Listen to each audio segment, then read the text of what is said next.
Bine v-am găsit, bine v-am regăsit, dragilor din Zodia Capricorn, oriunde v-ați afla. Iată-ne din nou împreună la o nouă lectură generală, de data aceasta pentru primele zile ale lunii octombrie ale acestui an, mai exact perioada cuprinsă între 1 până pe 5 octombrie.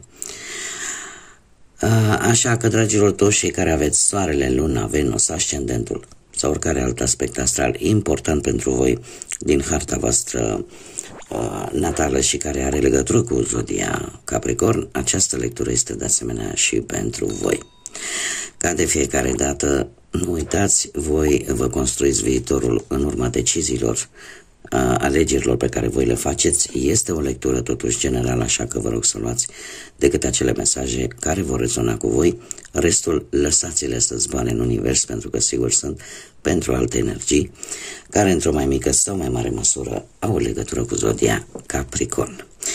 Și înainte de a pune cărțile, mi s-a întors o carte care îmi vorbește tare mult de o recompensă, de ceva care îți va aduce liniște, bucurie, dar în același timp are legătură și cu, poate cu un eveniment, sau poate pur și simplu o perioadă calmă după o perioadă un pic spuciumată. Un mesaj care trebuia să ajungă poate la cineva. Haideți să vedem. Să vedem ce ne spun runele.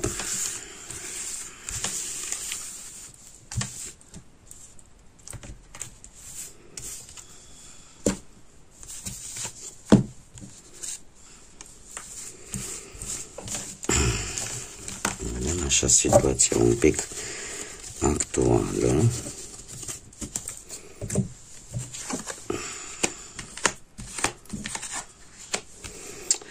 Hei. Dragii mei dragi, în ultima vreme ați avut parte de niște obstacole, de parcă n-ați putut voi să controlați poate o anumită situație, sau poate v-ați simțit privați de libertate, sau poate nu ați avut libertatea să acționați. Cert este că aici ceva v-a împiedicat. Asta v-a făcut să fiți mult mai detașați, mult mai izolați și, nu știu, poate că aceste obstacole au dus la anumite întârzieri. Chiar și în prezent aș spune că vă simțiți foarte singuri, vă simțiți foarte, nu într-o stare tocmai ok. Eu aș zice că a fost legat, nu știu, ori de vreun parteneriat, oriceva legat de relații, ori de familie. Dar, în general, acum, parcă, nu știu, starea asta de singurătate e un pic mai accentuată decât ar trebui. Ia să vedem ce ne spune tarotul.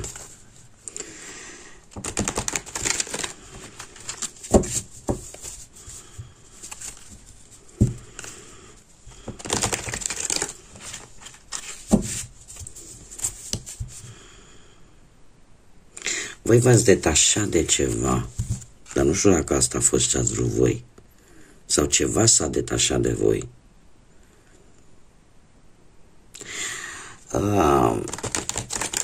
Cum să zic,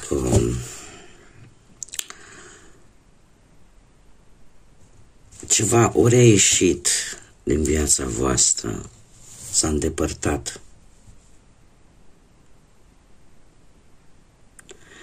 Ceva s-a îndepărtat, ori voi v-ați îndepărtat de ceva, ori ceva s-a îndepărtat de voi.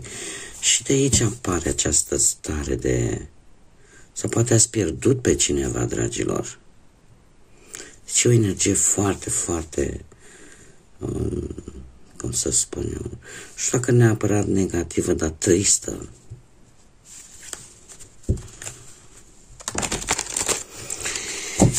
să vedem ce ne spune tarotul.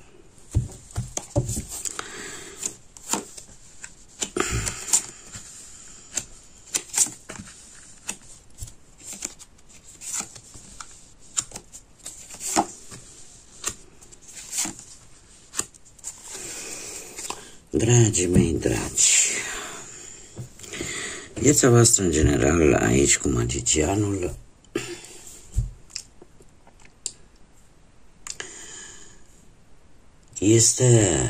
vorbește tare mult de o voință puternică, totuși. De o voință puternică de a nu te lăsa. De a, nu știu, a profita de toate cunoștințele tale pentru a-ți îndeplini un scop. Ai niște așteptări totuși destul de mari vis-a-vis de ceva anume, că e o situație, că e o persoană, că e o relație, locă se ia. Adică de orice poate să fie vorba. Ai așteptări foarte mari.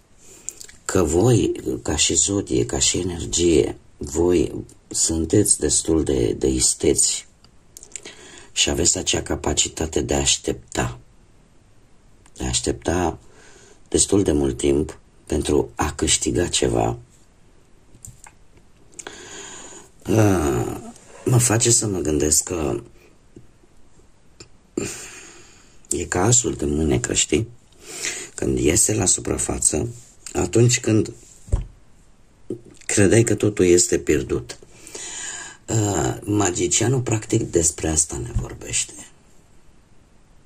Voi aveți niște așteptări mari vis-a-vis de ceva care pentru voi este important și la care nu vreți să renunțați. Ce poate juca un rol nefavorabil pentru voi, nu ignorați anumite aspecte din viața voastră. Nu ignorați furtuna din spate. Nu ignorați pentru că la un moment dat vă va lovi această furtună. Este adevărat că voi încercați pe cât posibil să le țineți în balanță pe toate, dar trebuie să acordați mai multă atenție pe ce este de fapt mai important în acest moment. Și eu aș zice că mare parte ce s-a întâmplat aici, ce încearcă runele să-mi expună, e vorba de o schimbare drastică, o schimbare care a avut loc și la care voi trebuie să, cum să spun eu, să nu vă ocupați timpul cu alte lucruri și de fapt și de drept, să încercați să vă adaptați acestei schimbări. O schimbare care nu este ușoară, o schimbare care a venit cu multe provocări. Dar nu o ignorați în ideea că ea va dispărea.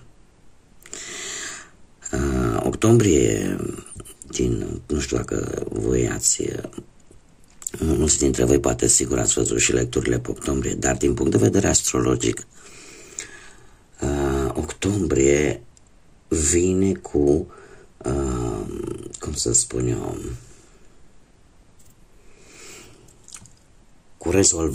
cu rezolvare de situații pe care le-am ignorat în trecut.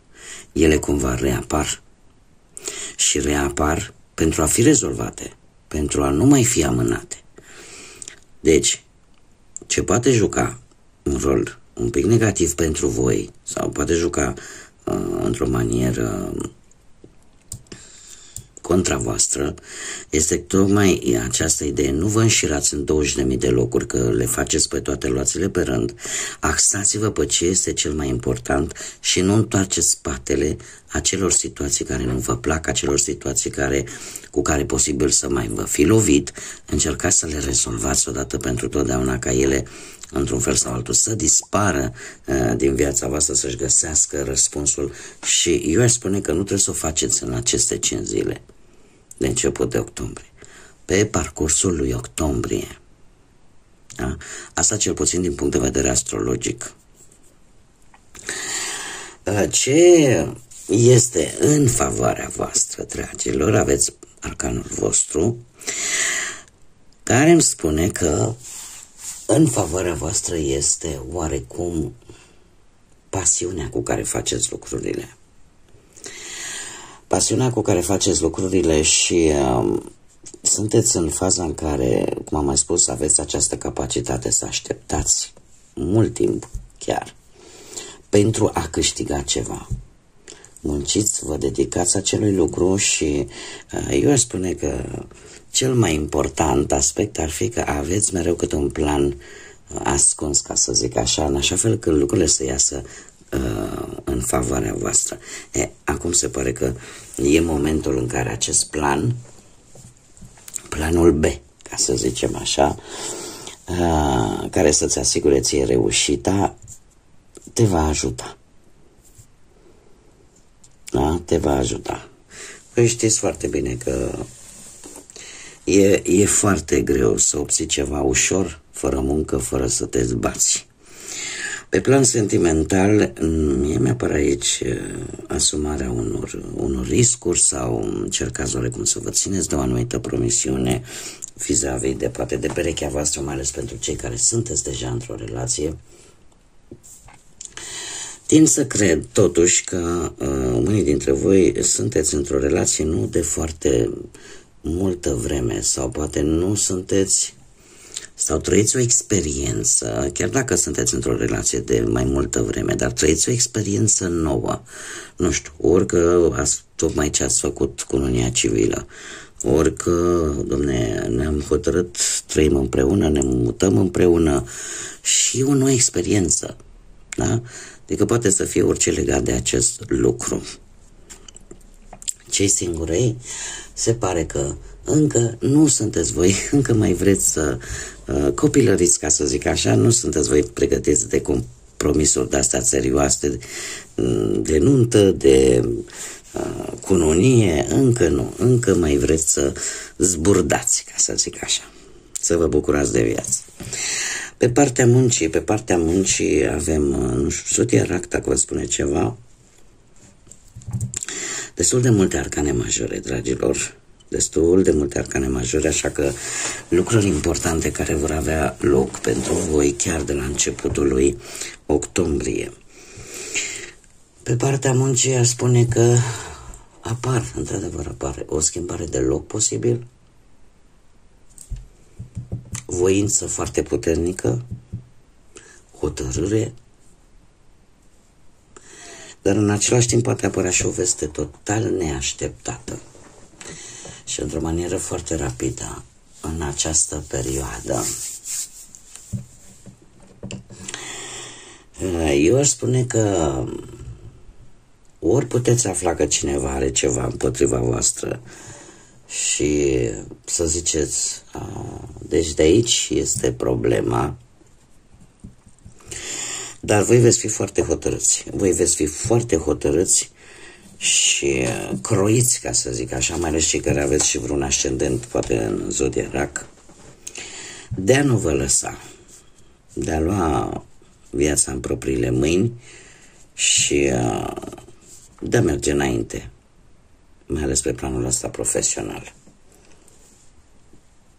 Sunteți hotărâți să faceți ceva, să luați o atitudine, să luați o hotărâre importantă pe planul muncii.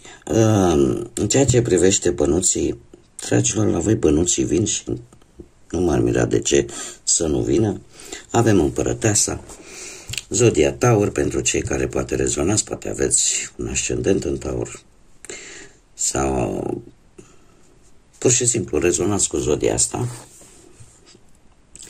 Împărăteasa îmi vine cu abundență, cu stabilitate. Poate unii dintre voi veți vrea să investiți în ceva, niște bănuți. Este foarte interesant că în această perioadă e posibil să aveți această stare de a ajuta pe cineva cu bani. Să faceți un act caritabil vis-a-vis de cineva sau vis-a-vis de o anumită situație. Sunteți voi așa un pic mai, mai empatici, mai altruiști. Dar pe partea banilor, mie spune că banii nu vor lipsi și lucruri care e posibil, nu știu, să mai cheltuiți voi. Mai cheltuiți pe ceva care vă place, pe hăinuțe, s-a schimbat anotimpul, da? Și uite, vreau să-mi schimb garderoba, vreau să-mi cumpăr ceva nou, sau pur și simplu vreți să schimbați ceva la aspectul vostru fizic și asta poate să fie și să cheltuiți bănuți. Dar mie nu mi-apar lipsuri, nu mi-apar nimic rău. Hai să vedem și un mesaj pentru voi, dragilor, din Capricorn, pentru perioada 1 până pe 5 octombrie. Ia să vedem. Opa.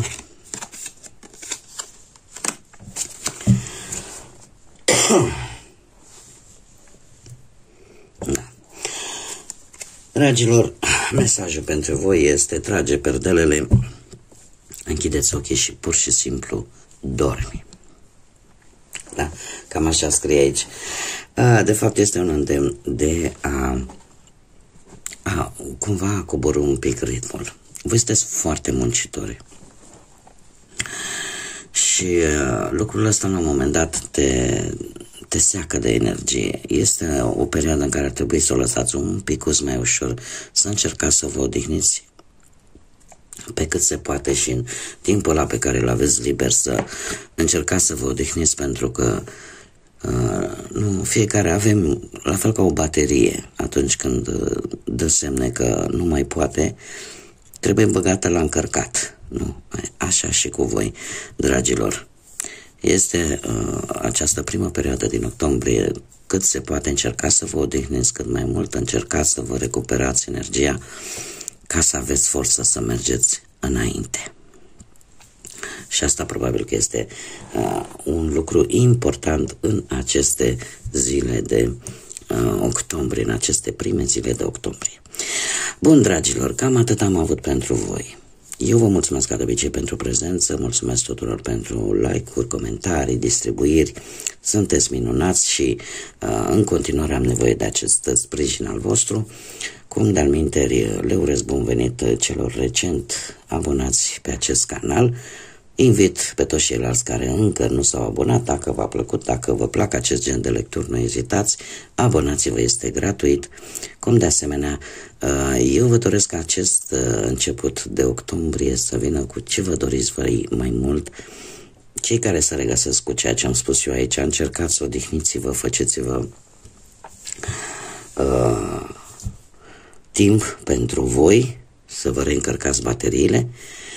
Iar până data viitoare, când ne vom reîntâlni la o nouă lectură, numai bine și să fiți iubiți, dragilor!